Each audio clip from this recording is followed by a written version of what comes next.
Okay, welcome back to the Math 120 podcasts. Today we're going to work on section 6.1, and I'm going to try something new. Rather than try to record all of section 6.1 in one lengthy, hour-long, or even more than an hour-long cast, what I'm going to try to do is take a look at the 4 things I want to try to achieve in this section, and I'll record each of them as a separate cast, and then I'll try to group them together in a playlist for you so you can kind of work your way through each of these in a separate video link. Now, the advantage that I think that will have is it'll be easier for you to go back and rewatch certain parts of these that you may have be having the most difficulty with, so you don't have to like search through or scroll through the entire video to find the part that you're most interested in. So we're going to try this. So this first clip here is going to be just dealing with section 6.1, this idea of a distribution. And then we'll find clips for the confidence interval, achieving a precision level, and hypothesis tests coming up. But let's concentrate at first on just the distribution. So where are we heading? Our goal in this section is to show how to create confidence intervals and conduct hypothesis tests for a proportion. Now, I want to emphasize that we're only going to work with proportions here. For a proportion, without relying on bootstrap and randomization dot plots. So this approach will rely on theory rather than simulation. While simulation works brilliantly, there are some advantages to this theoretical approach, so we're going to try to get away from simulation. Now, here's what we've been doing up until now. Just it's important to kind of put this into context. So remember, in practice, we only collect one sample, and this is the only sample we get to see. So if we're trying to understand by a confidence interval a certain population proportion, we only get to draw one sample from that population and make our inference based on that sample. So a bootstrap dot plot is a simulation of some of the other samples that we could see if we ran this experiment over and over again. So we take our single sample that we've collected, and from that, we're able to extract other possible samples that we could have seen. Likewise, a randomization dot plot is a simulation of some of the other samples that we could see under the null hypothesis, so if the null hypothesis were true. So we're using the one sample that we've drawn to create other samples that we could have drawn, and that's what it's allowing us to construct our confidence intervals, and that's what's allowing us to compute p-values and weigh the evidence that we've gathered. So these are powerful techniques. This randomization dot plot and bootstrap dot plot, these are very, very powerful techniques. But we will gain some new insights if we delve a bit deeper into some theory. So despite the beauty of the randomization methods, the simulation methods, we will get some benefit from looking at this from a theoretical perspective and trying to pull back a little bit from using simulation to do the work for us. So let's take a look at, for proportions first. For proportions, what is the big theoretical piece that we need? Let's take a look.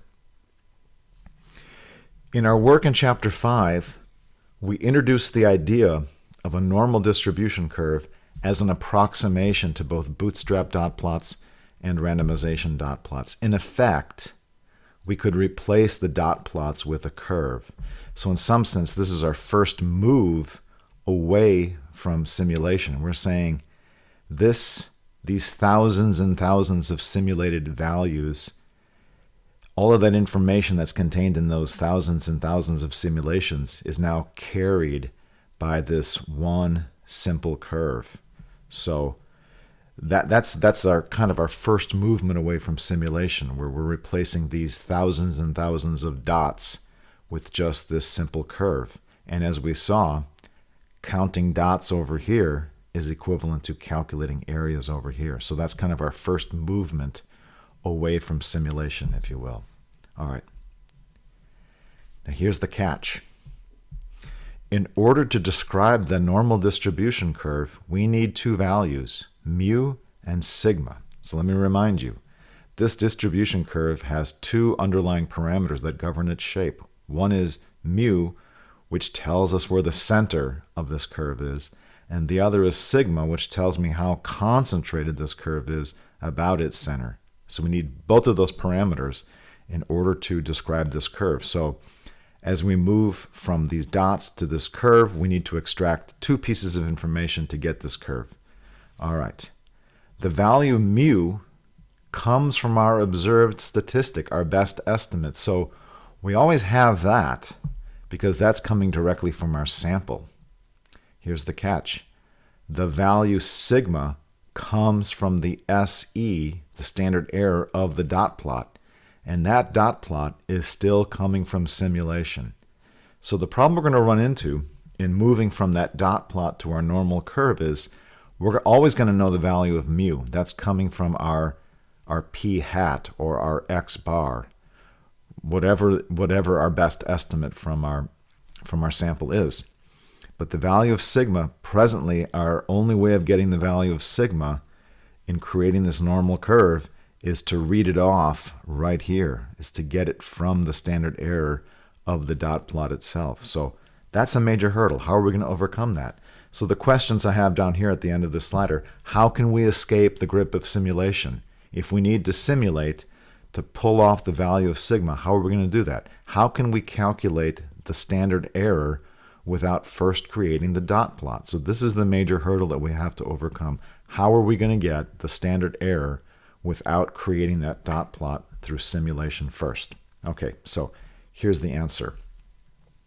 All right, and this works for proportions. So be aware of that. This work here that we're doing in this section only pertains to proportions. In fact, a single proportion. So let a population have an attribute A with proportion P. Now we're thinking of A as those people in the population that have blue eyes, or the attribute could be those people in the population that are going to vote for Bernie Sanders in the upcoming primary, or those people in the population which are left-handed. So there's an attribute in the population that you're thinking about. You want to know what proportion of the population has that attribute. So that's what this number P is. So this attribute could be widely described, but there's an underlying proportion that we're trying to understand. Now, when selecting random samples of size n from this population, the distribution of the sample proportions that have attribute A is centered at the population proportion P, has a standard error given by this formula, and is reasonably normally distributed if both of the products n times P is greater than or equal to 10 and n times 1 minus P is greater than or equal to 10. All right, so let's see if we can understand that there is a technical condition that has to be checked here, and it's these last two conditions that have to be checked. So if we know that n times P is greater than or equal to 10 and n times 1 minus P, now 1 minus P, think of that as the complementary proportion. So if P is 0.25, this is the residual. 1 minus P is the 0.75. If P is 0.5, 1 minus P is 0.5. Okay, so if n times P and n times 1 minus P are both greater than or equal to 10, then all of this is in place. We can safely assert these claims. So let's go through this one more time. When selecting random samples of size n from this population, the distribution of the sample proportions that have attribute A is centered at the population proportion P and has a standard error given by SE equals P times 1 minus P over N, square root therein. So this is how we're going to get outside of the grip of simulation, right? This tells us that as long as these basic conditions are satisfied, to get the value of the standard error, I don't have to create the bootstrap dot plot or the randomization dot plot. In some sense, I can plug into a formula and get SE from this formula. So I can do a lot of the work that we can do a lot of the work that we've been doing in chapter 5 by substituting this formula in place of SE. And again, this is only in the case of a single proportion. So this is still a little bit limited, but it's getting us away from simulation, at least in this case. All right. Now let's take a look at this. Let's take a look at this theorem again and phrase it another way. All right. Now we know that if we repeatedly sample from the same population, we know that when we compute the p hat values that come from our sample, we're still looking at the attribute A. When we look at the p hat values, they're not going to always be the same. They're going to vary as I go from sample to sample. So suppose we repeatedly sample from this population and create a dot plot of all the different p hats that we've seen. What this theorem is telling us, though, this theorem asserts that the dot plot will have the shape of a normal distribution with its center on the true population proportion and its standard deviation given by that SE value that we saw on the previous slide. So this is telling us the parameters of this underlying normal distribution curve that is going to give us the shape of our dot plot. Okay? All right. Now I think a good way to test our understanding of this theorem is to put it to work and see how this would apply in some cases. All right. So what I want us to do here is in each case determine if normal approximation is appropriate. Now what that means is we have to check to see if n times p and n times 1 minus p are both greater than or equal to 10. So that's always going to be our first check, because if either one of those conditions is not true, then the rest of that theorem is actually not in place. We really can't make the assertions that that theorem is making if those basic conditions are not in place. So we're going to check to see if what we're doing is appropriate by always multiplying n times p and n times 1 minus p, checking to see if both of those are greater than or equal to 10. All right, so we're going to do that first.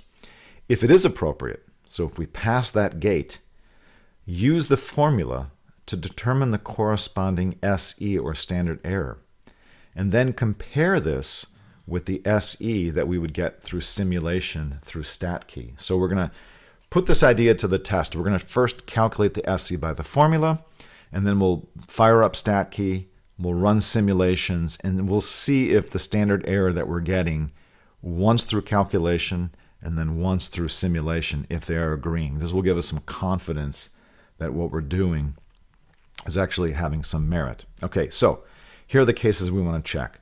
We're going to check p equals 0.25 and n equals 50. So we're looking at a population in which some attribute occurs with proportion 0.25, and we're going to be pulling samples of size 50 out of that population. Our next case will be a population in which an attribute occurs with proportion 0.1, and we're looking at samples of size 20, and then a population with proportion 0.1 and samples of size 200. So we'll look at each of these three cases, and that should hopefully allow us to see how this theorem is going to get used. All right, so let's go ahead and work on case 1, p equals 0.25 and n equals 50. All right, so I put that at the top here to remind us as we're working throughout this calculation that p is set for 0.25 and n is set for 50. Now, the first check is the check of validity. All right, so I want to do n times p, that's going to be 50 times 0.25, that's 12.5, that is greater than or equal to 10, check. Now I'm going to do 50 times the complementary proportion, the 0.75, that has to complement the 0.25. 50 times 0.75, if you do the math, that's 37.5, that's greater than or equal to 10, check. So we can say at this point that our samples, if we looked at our sample distribution, our sampling distribution, it would be reasonably normally distributed. That's what the theory tells us. Now, let's go to the standard error formula. The standard error is going to be what I get when I take p times 1 minus p, divide it by the size of the sample, and then take the square root therein. So all we have to do is feed in the 0.25, its complementary proportion 0.75, divide by the sample size 50. Don't forget, this is the one place that I think students will likely make a mistake, is they'll forget to take the square root. But when you do all of that, you get an SE, a predicted SE of 0.06124. Now, what does that mean? we expect the sampling distribution to be modeled by a normal distribution whose mean is the true proportion, so we expect it to be centered on 0.25. That much we knew already. And what this new theory is telling us is that we can also predict, without sampling or without simulating, that the standard error is going to be on the order of 0.06124. Now, what I want us to do is pause here. Let's go to StatKey and let's simulate exactly this situation and see how the dot plot comes out. We're hoping to see that it's going to be normally shaped with this center and this standard error. Let's take a look. So we got StatKey going.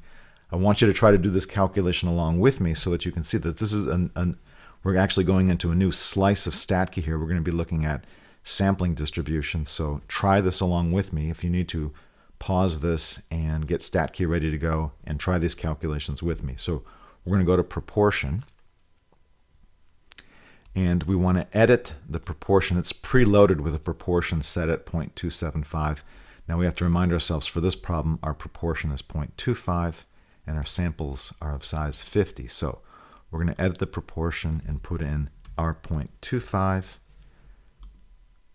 We're going to edit the sample size here and put in a sample of size 50. Okay, now if we start generating samples, let's just generate a bunch of them.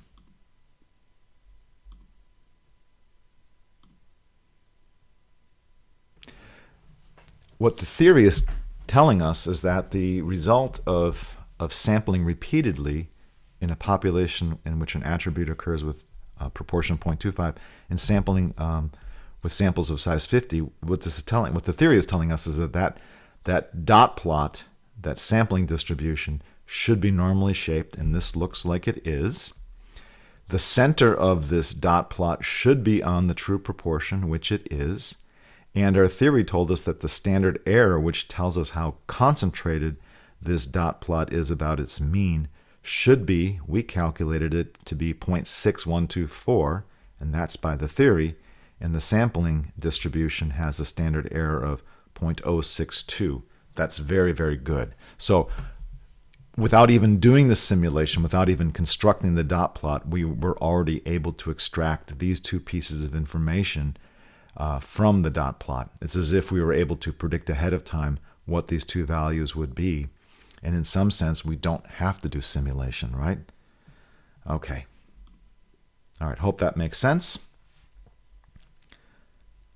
Let's try this problem.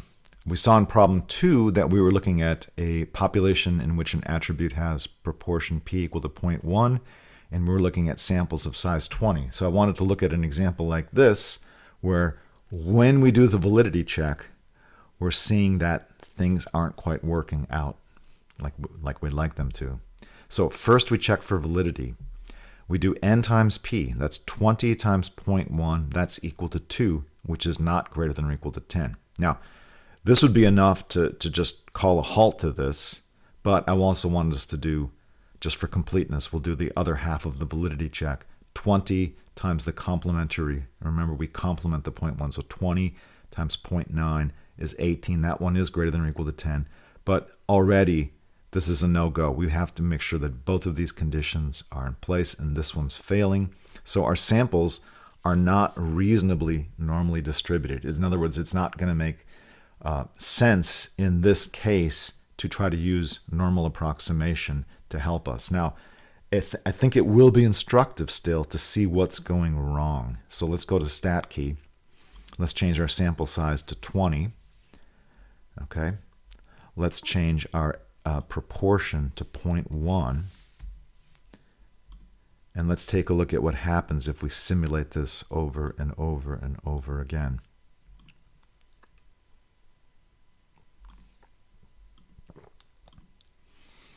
Okay, so we've done 7,000 simulated samplings, and I hope everybody can see what's going on here. Notice that we, in some sense, have half of this distribution is looking normally distributed, but you'll notice that because our proportion is so small, it's 0.1, and because our samples are not so big, that our normal distribution is getting truncated. We're missing the entire left tail of this normal distribution. So this is the problem in trying to use normal approximation when these conditions are not in place. You're not going to get a simulation of the sampling distribution that's going to be fully normal. It's going to be truncated like this. So you have to be careful. These conditions are important in order for you to kind of carry out the analysis you're going to want to carry out. So this validity check is very important.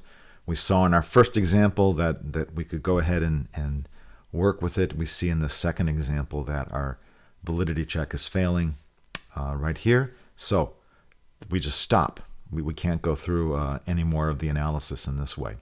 Okay, let's look at our last case. Here we have a small proportion. So I wanted to use another example with a small proportion. This is a proportion p equals 0.1, but we're using a significantly larger sample size. And we're going to see that that actually has the effect of now passing the validity check. So in the previous example, it wasn't so much just that the proportion was small, it was the combination of the proportion and the sample size that was causing us trouble. So here we're going to see the difference, right? If we check for validity, we'll see that 200 times 0.1 is in fact 20, which is greater than or equal to 10. So we've passed that check. And the 20 times the 0.9 is 180, which is also bigger than or equal to 10. So we've passed that check as well. So it is safe to assume that our samples are going to be reasonably normally distributed. So we expect the dot plot of the sampling distribution to be approximated by a normal curve. Now, what do we want to get out of this? We want to get out the standard error. And here, instead of doing simulation, we're going to do use the theory that says the SE, the standard error, is equal to the square root of p times 1 minus p, so in this case 0.1 times 0.9, divided by the sample size, which is 200. When we do that, when we carry out this calculation, we get a standard error of 0.0212. And what that's telling us is that when we look at that simulated dot plot of the sampling distribution, we are going to see approximately a normal distribution centered on 0.1 with a standard deviation that comes from the standard error of the dot plot. So we're expecting the standard error of the dot plot to be about 0.0212. All right, let's see what StatKey gives us. So we're looking at p equals 0.1 and n equals 200. So we've already got p equals 0.1 in there. We're already set there. Let's change this from 20 to 200. Okay. Now, when we generate thousands of samples, notice that we're not seeing that missing left tail. This curve is quite a bit tighter around this 0.1. Okay? And we're getting this normal shape appearing here. And what did we say? We said that this should be like a normal distribution with center at 0.1. So we're seeing that. That's the true proportion. So we're seeing the center of our normal distribution at 0.1. And we're expecting a standard deviation to be 0.0212. And that standard deviation should be matching up with the standard error that we're seeing here, which is 0.021. That's all the significance that it gives us. So this is very good. All right, so we're seeing very good agreement here. So this is the end of the first part of the notes on section 6.1. So just by way of review, the new innovation here is that rather than simulating to get the value of the standard error, we now have this very powerful theoretical tool that says if we know the population proportion of an attribute is p, then the standard error is going to be predictable ahead of time. It's going to be p times 1 minus p divided by n, square root therein. Okay, so that draws a close to the first part of these notes. We're going to pick up in the next podcast with section 6.1, confidence intervals. I'll show you how we can use our theory now to quickly develop some confidence intervals for a single population proportion. So hang on for that.